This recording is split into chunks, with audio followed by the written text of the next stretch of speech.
Est-ce qu'il est trop tard pour lancer un projet autour de la Corée du Sud?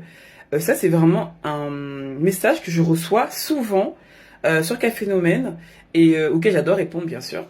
Et je me suis dit, bah, autant faire une vidéo.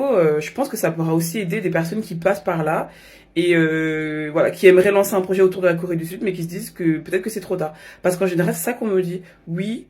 Hugona, c'est trop tard, j'ai loupé le coche, et la Corée du Sud, c'est tendance, etc. J'aurais dû faire mon projet avant. Mais en fait, ce que vous savez pas, c'est que c'est maintenant. Ça, déjà de un, il est jamais trop tard pour lancer des projets. Mais surtout, c'est maintenant là. C'est maintenant. Parce qu'en fait, la Corée, c'est hyper tendance. Moi, quand j'ai commencé Café Phénomène, la Corée, pas du tout tendance.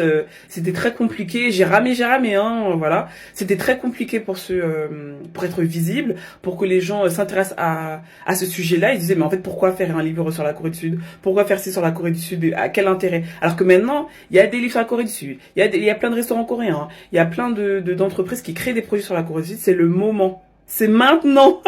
C'est maintenant. Donc, si tu te disais, non, c'est trop tard, je t'encourage à te lancer maintenant sur ton projet sur la Corée. Et si tu as besoin d'avoir des conseils sur ça, n'hésite pas à m'envoyer un message. Et ça sera avec plaisir que je répondrai à tes questions.